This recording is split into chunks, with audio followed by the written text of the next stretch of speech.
Everyone. अभी हमने अपने फर्स्ट लेक्चर में जूरिस्प्रूडेंस का इंट्रोडक्शन पढ़ा था। तो आज से हम मेन स्टार्ट करेंगे अपना जूरिस्प्रूडेंस की डेफिनेशंस की, क्या स्कूल्स होते हैं इसमें। तो अगर आपने अभी मेरा फर्स्ट वीडियो नहीं देखा है तो do check in the bio कि आप पहले वो जरूर देखिएगा, क्योंकि वो इंट्रोडक्शन है। तो हम बात करते हैं जूरिस्प्रूडेंस की। जूरिस्प्रूडेंस की कुछ डेफिनेशंस हैं जो कि बहुत इंपॉर्टेंट है एग्जाम के प्रोस्पेक्ट से। तो वो एज इट इज पूछ लेते हैं कि डेफिनेशन दी कि कौन से ऑथर ने ये डेफिनेशन कहा है। तो सबसे पहले आती है जूलियस स्टोन की डेफिनेशन। तो जूलियस स्टोन का कहना है कि जूरिस्प्रूडेंस क्या है, एक लॉयर्स एक्स्ट्रा वर्जन है। एक्स्ट्रा वर्जन मतलब उनकी अपनी ओपिनियन है। तो आपसे ये पूछ लेंगे कि जूरिस्प्रूडेंस इज अ लॉयर्स एक्स्ट्रावेंशन, ये किसने कहा है? ये जूलियस स्टोन ने कहा है। उन्होंने ऐसा इसलिए कहा है क्योंकि जो जूरिस्प्रूडेंस को लॉयर्स ही क्या करते हैं कि जो रूल्स बने होते हैं, प्रिसेप्ट्स बने होते हैं, उनका एग्जामिनेशन करते हैं। जो नियम्स बताए हैं उनको अदर डिसिप्लिन से कंपेयर करते हैं। जूलियस स्टोन खुद एक लॉयर थे, तो इसलिए उन्होंने ये लॉयर के परसेप्शन से देखा है। तो आप कीवर्ड मिल गया कि यहाँ पे लॉयर्स एक्स्ट्रा वर्जन है और वो खुद भी क्या थे, लॉयर थे। तो आप इजीली अब इसे कनेक्ट करके याद रख सकते हैं। नेक्स्ट आती है इंपॉर्टेंट डेफिनेशन सालमन की। तो सालमन का कहना था कि जूरिस्प्रूडेंस एक फिलोसॉफिकल साइंस है। इन्होंने फिलोसॉफिकल साइंस इसलिए बोला क्योंकि जो लॉ है, लॉ को दो कैटेगरी में डिवाइड करा। एक होते हैं नेचुरल लॉ जो नेचर प्रोवाइड कराता है, एक होते हैं ह्यूमन लॉ। ह्यूमन लॉ कौन से लॉ होते हैं? ये सिविल लॉ होते हैं जो एक ह्यूमन दूसरे ह्यूमन के लिए बनाता है। तो यही पूछ लेते हैं कि सिविल लॉ के बारे में किसने कहा है? तो ये कहा है सालमन ने। सालमन ने ही डिवीजन करा है ह्यूमन लॉ और डिवाइन लॉ के बीच में। तो आपको ये जरूर याद रखना है कि who made the bifurcation between the human law and the natural law? तो it is the Salmond. Next आती है डेफिनेशन उल्पेन की।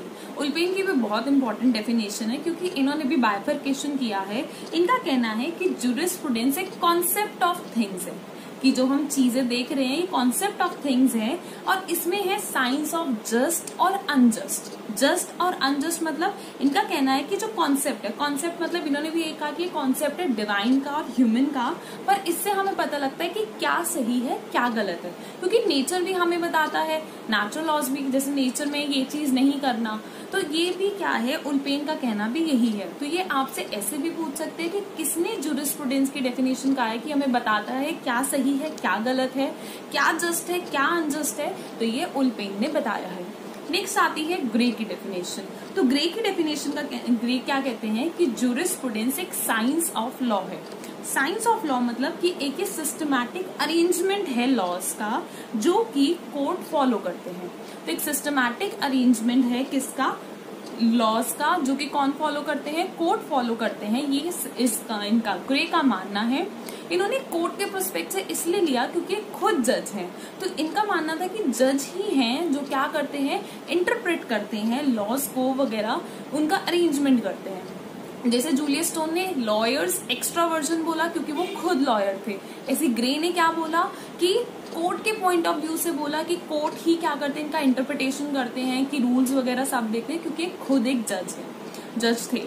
फिर आते हैं सिसरो। सिसरो की भी बहुत ज्यादा है। तो सिसरो से ये होता है, इन्होंने बहुत फिलोसॉफिकल बातें बहुत करी हैं।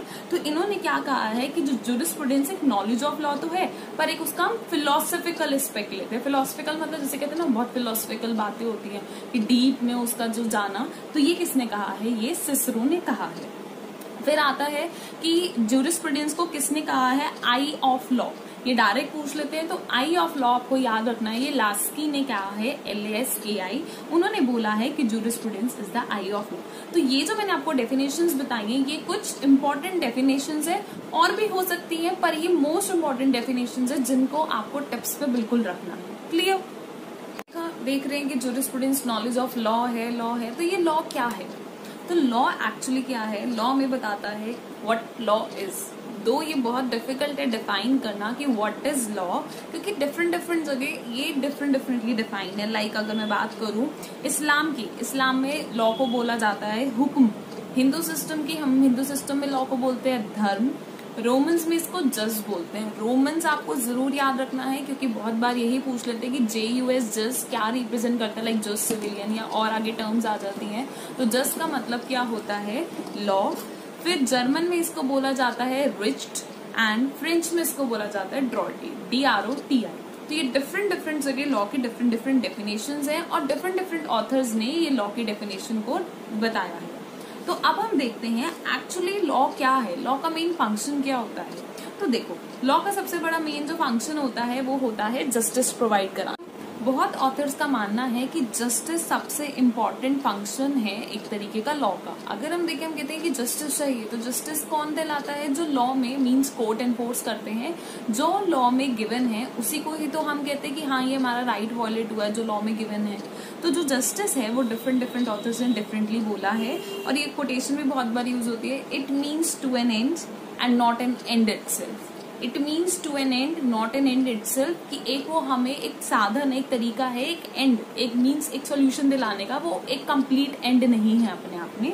ठीक है, तो जस्टिस को बहुत सिनोनिमसली ट्रीट करा गया है कि मॉरालिटी वगैरह के रिगार्ड में भी, क्योंकि ये बहुत वाइडर इंटरप्रिटेशन किया है। तो जो मेन आपको याद रखना है, जस्टिस दो टाइप के होते हैं, एक होता है डिस्ट्रीब्यूटिव जस्टिस, एक होता है करेक्टिव जस्टिस। डिस्ट्रीब्यूटिव जस्टिस क्या होता है? डिस्ट्रीब्यूटिव जस्टिस का मतलब होता है कि हमें अगर सोसाइटी में बेनिफिट्स को डिस्ट्रीब्यूट करना है तो हमें सोसाइटी में क्या है, बर्डन को भी डिस्ट्रीब्यूट करना है।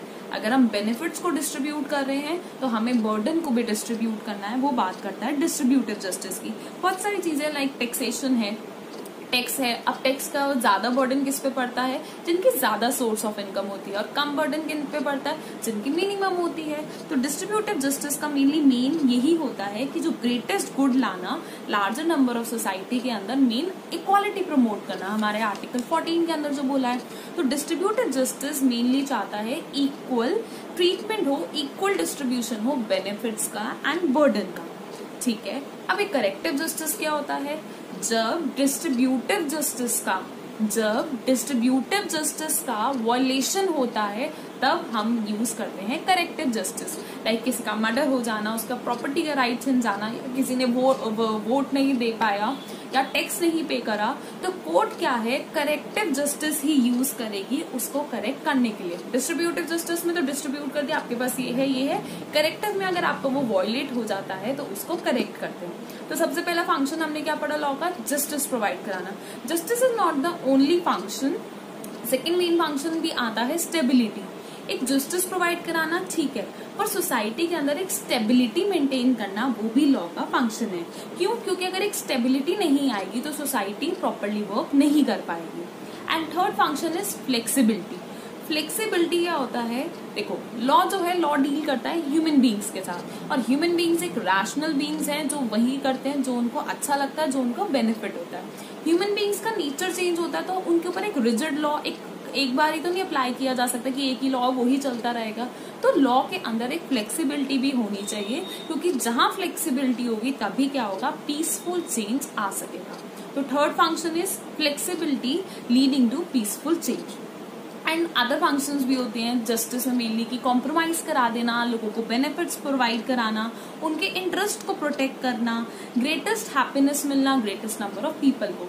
तो ये हमने पढ़ा जूरिस्प्रूडेंस की इंपॉर्टेंट डेफिनेशंस जो आपको बिल्कुल याद रखनी है, प्लस ये हमने लॉ पढ़ा कि लॉ क्या होता है, लॉ के फंक्शंस क्या होते हैं। तो ये आपको मेंस के आंसर राइटिंग में भी, लाइक अगर आप LLB के एग्जाम दे रहे हैं तो उसमें भी लिखने के लिए हेल्पफुल काफी रहेगा। तो जूरिस्प्रूडेंस और इसके हमने ये पढ़ लिया। अब जो हम नेक्स्ट क्लास में पढ़ेंगे, हम इनका थोड़ा सा इंट्रोडक्शन पढ़ेंगे स्कूल्स का, एंड देन आफ्टर हम एक स्कूल्स को थोड़ा ब्रीफ में लेके चलेंगे। होप सो ये आपको वीडियो पसंद आया होगा, and do like and share with others also. Okay, bye bye.